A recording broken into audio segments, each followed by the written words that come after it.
మోంతా తుఫాను ప్రభావంతో కురిసిన భారీ వర్షాలకు వరంగల్లోని పలు ప్రాంతాలు జల దిగ్బంధంలో చిక్కుకున్నాయి. ప్రధానంగా వరంగల్ నగరంతో పాటు హనుమకొండ, కాజీపేట ప్రాంతాల్లో పలు కాలనీలు చెరువులను తలపిస్తున్నాయి. వరంగల్ హనుమకొండను అనుసంధానం చేసే హంటర్ రోడ్డులో బొందివాగు ఉప్పొంగడంతో వాహనాల రాకపోకలు నిలిచిపోయాయి.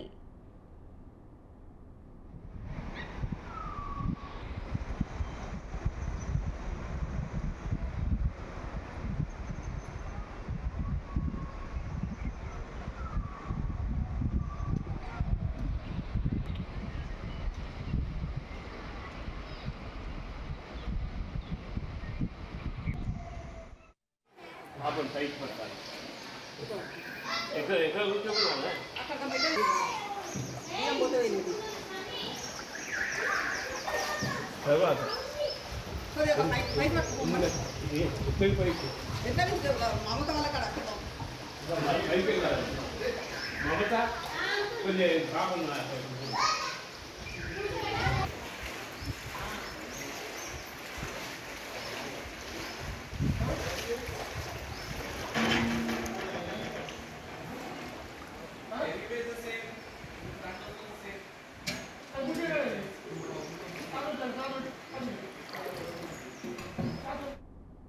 ములుగు రోడ్డు వద్ద నాలా ఉద్రిక్తంగా ప్రవహిస్తోంది. Santoshi Mata colony, DK Nagar, NN Nagar, Maisamma Nagar, Sayamma Nagar, Sai Ganesh కాలనీలలో ఇళ్లలోకి వరద నీరు చేరుకోవడంతో స్థానికులు ఇబ్బందులు పడుతున్నారు. వరద ప్రభావంతో వరంగల్ భద్రకాళి ఆలయానికి రాకపోకలు నిలిచిపోయాయి. ఆలయం నుంచి పాలిటెక్నిక్ కళాశాల వరకు రోడ్డు జలమయమయ్యింది. వరంగల్ తూర్పు పరిధిలో 6 పునరావాస కేంద్రాలను నగర పాలక సంస్థ అధికారులు ఏర్పాటు చేశారు. ముప్పు ప్రాంతాల ప్రజలను వడవల సహాయంతో వాహనాలను కేంద్రాలకు విపత్తు నిర్వహణ సిబ్బంది తరలించారు.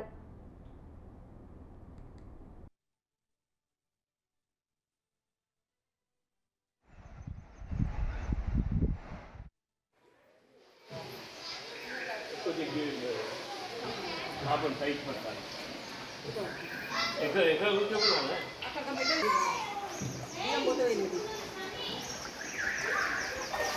है बात सर ये साइड में ये कोई कोई इतना भी मामूता वाला करा साइड पे करा मामूता कोई काम ना है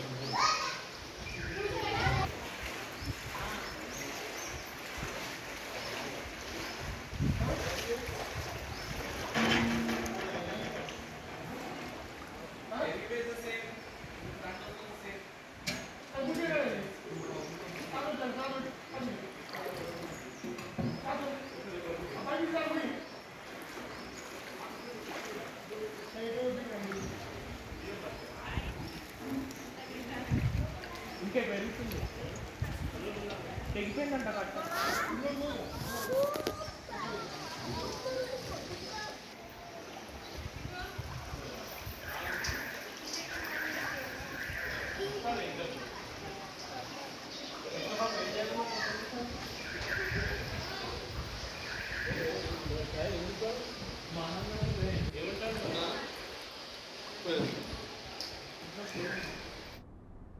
హనుమకొండ పరిధిలోని వడ్డెపల్లి చెరువు నుంచి భారీగా వరద నీరు కాలనీలోకి వచ్చి చేరుతోంది.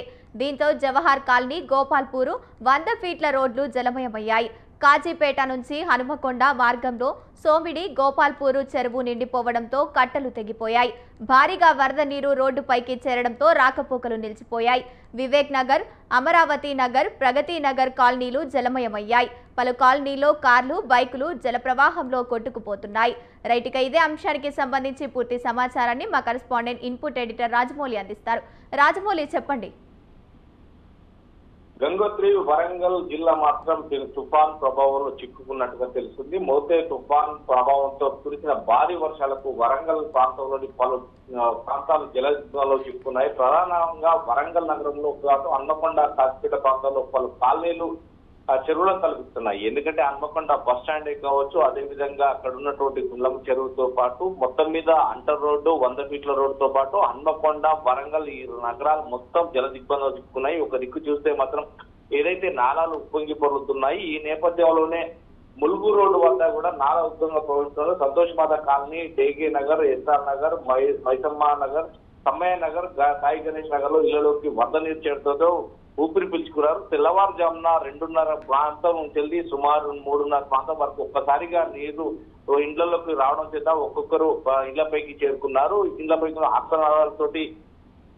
మార్తనాలతోటి కేకలు వేస్తున్న సమయం ఉంది. ఎందుకంటే ఒక్కసారిగా ఇంట్లో నుండి కట్టుబట్టలతోటి పైకి వచ్చిన నేపథ్యంలో ఏదైతే వృద్ధులు వితంతువులతో పాటు ప్రతి ఒక్కరిని కూడా కాపాడేందుకు రక్షణ చర్యలు మాత్రం అక్కడ అధికారులు చేపట్టలేదని తెలుస్తుంది. ఎందుకంటే వారి ఇంట్లో ఉన్నటువంటి గుర్రాలు సైతం వారికి భయాందోళనకు గురై వారిని తీసుకెళ్లి బిల్డింగ్ల పైనకి చేర్చారు. మనం చూస్తే ఏదైతే ములుగు రోడ్డు వద్ద నుండి మొదలుకుంటే ఏదైతే యూనివర్సిటీ వరకు కూడా అక్కడ హన్మకొండ జిల్లాలో యూనివర్సిటీ కూడా హన్మకొండ పరిధిలోని వడ్డేపల్లి చెరువు నుంచి భారీగా వరద నీరు, అదే విధంగా ఏదైతే గణపురం చెరువు నుండి కూడా రావడం చేత ఇదంతా కూడా 100 ఫీట్ల రోడ్డు మాత్రం పూర్తిగా జల దిగ్బంధంలో చిక్కుకుంది. మనం చూస్తున్నాం ఎక్కువగా ఏదైతే స్వతంత్ర జీవించాలి ప్రతి ఒక్కరికి ఆహ్వానించేది ఏ నేపథ్యంలోనైనా కానీ ఇంట్లో నుంచి అంటే బయటికి దిగకుండా ఉండాలి. ఎందుకంటే ఉచితంగా ప్రవహిస్తుంది. ఇప్పటికే 33 నుంచి 34 సెంటీమీటర్ల వర్షం నమోదైన నేపథ్యం ఉంది. ఈ నేపథ్యంలో ఎవరు కూడా ఇంట్లో నుంచి బయటికి రావద్దని హెచ్చరికలు జారీ చేస్తే అందరూ ఇళ్లలో ఉండే చేస్తా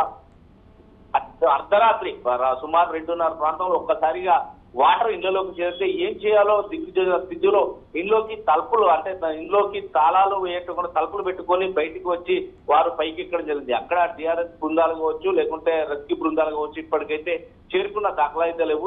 ప్రతి ఒక్కరు బిల్డింగ్ల పైన నివసిస్తున్నారు. ప్రతి ఒక్కరు అంటే ఇంట్లో ఉన్న వృద్ధులను కూడా తీసుకొని వెళ్ళి పైన మేడ పైకి వెళ్తున్నారు. కానీ ఇదే సమయంలో ఇప్పుడు మాత్రం వాతావరణం కొంచెం పొడిగా ఉన్న నేపథ్యంలో మళ్ళీ వర్షపాతం నమోదైతే మాత్రం వారిని ఏదైతే పునరావాస కేంద్రాలు తరలించడానికి అధికారులతో సందిగ్ధం చేస్తున్న నేపథ్యం ఉంది. ఇటు పోలీస్ బృందాలు కావచ్చు, అటు కలెక్టర్ బృందాలు కావచ్చు, కలెక్టర్ ఆఫీస్ నుంచి కూడా కావచ్చు, ఎంత కూడా డిఆర్ఎస్ బృందాలు కావచ్చు, అన్ని కూడా ఏకతలమై ముందుకు వస్తున్న సమయం ఉంది. ఇక ఏదైతే వరంగల్ జిల్లాలో ఇప్పటి వరకు మాత్రం అంటే గత 10 సంవత్సరాల నుంచి చూస్తే కనుక వరంగల్ జిల్లాలో పెను తుఫాన్ ప్రభావంతో కొంత నష్టం వాటిల్ల నేపథ్యం ఉంది. కానీ ఈ మోతే తుఫాను వల్ల మాత్రం వరంగల్, హన్మకొండ ఈ 2 జిల్లాలకు సంబంధించి అటు ఖమ్మం జిల్లాకు సంబంధించి చూస్తే కనుక భారీ ఆస్తి నష్టం జరిగింది. ఎందుకంటే ఇది ఏదో పంట నష్టం వాటిల్లింది కాదు, ఆస్తి నష్టం వాటిల్తుంది. ఎందుకంటే ఇంట్లో టీవీలు, ఫ్రిడ్జ్లు, కూలర్లు, వాషింగ్ మిషన్లు అలాంటివి కాకుండా కట్టుబట్టలతో బయటకు వచ్చిన వ్యక్తులు ఇంట్లో బీరువాల సైతం ప్రతి ఒక్క వస్తువు తడిసి ముద్దవుతాయి. తినడానికి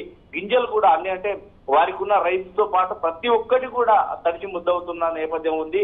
కానీ లబోదిబం అంటున్న జనాన్ని మాత్రం ఆదుకునే నాదు ఎవరు అని మాత్రం వాళ్ళు కళ్ళకు రెప్పులారకుండా పెట్టుకు చూస్తున్న సమయం ఉంది. మొత్తం మీద హన్మకొండ, వరంగల్ జిల్లాలో ఇలాంటి వర్షపాతం ఇప్పుడు మొదటిసారిగా చూస్తున్నారు. ఎందుకంటే గతంలో కూడా వర్షం వచ్చింది, రోడ్లపైకి వచ్చింది, ఎందుకంటే వారి ఖాళీల వద్ద వచ్చింది. కానీ ఇంత భారీ నష్టం మాత్రం వాటిల్లో లేదని చెప్తున్నారు.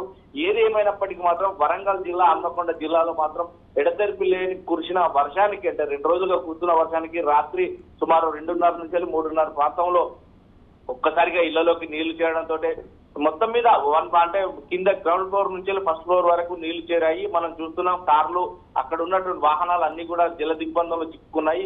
కొన్ని కొట్టుకుపోతున్న సమయం ఉంది మొత్తం మీద.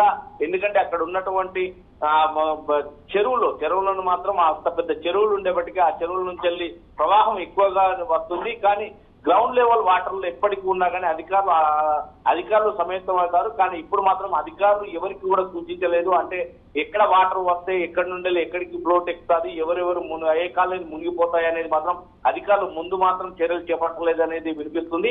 ఈ నేపథ్యంలోనే అధికారుల పైన కూడా అక్కడి ప్రజలు చాలా కోపంగా కూడా ఉన్నారు. ఎందుకంటే ముందస్తు చర్యలు చేపట్టినా కానీ చెప్పినా కానీ మేము ఇంతో అంతో ఆస్తిని కొద్దిగా పక్కన పెట్టుకునే వాళ్ళం, సామాగ్రిని పక్కన పెట్టుకునే వాళ్ళం. కానీ ఇప్పుడు ఎక్కడ లేని పరిస్థితి మాకు ఎదురైంది. సుమారుగా ఒక్కొక్కరికి 5 నుంచి 10 లక్షల ఆస్తి నష్టం ఒక్కొక్కరు ఇళ్లలో నష్టం వాటిల్లుతుంది. ఎందుకంటే గ్రౌండ్ ఫ్లోర్ లో బతుకు జీవుడాను ఉన్నటువంటి వ్యక్తులు, ఏదైతే కూలీనాలు చేసుకొని బతికే వ్యక్తులు కావచ్చు, లేదంటే రెంట్కుండే వ్యక్తులు కావచ్చు, వారి 2 వీలర్లు సైతం, వారి టీవీలు సైతం, ఫ్రిడ్జ్లు సైతం, వారి ఏదైతే తినడానికి గింజలతో సైతం, పక్క బెడ్లతో సైతం, సోఫాలు కావచ్చు, వగేర వగేర అవన్నీ కూడా.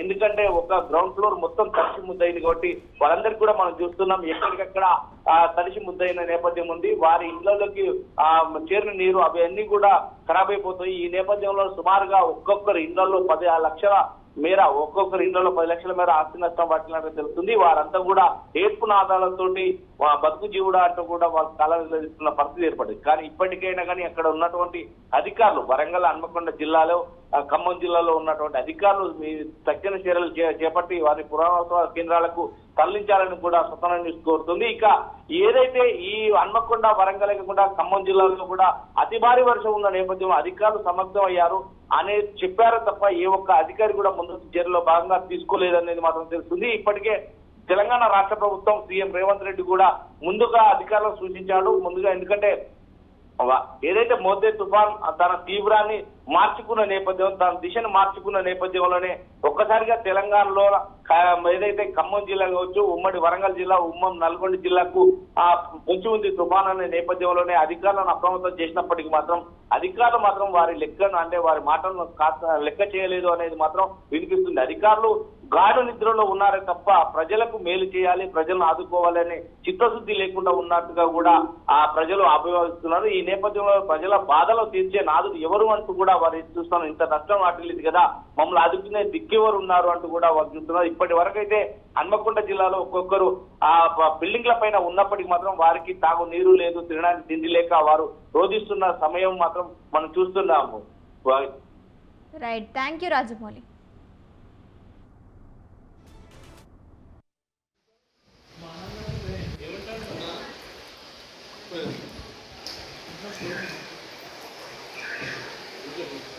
అంటే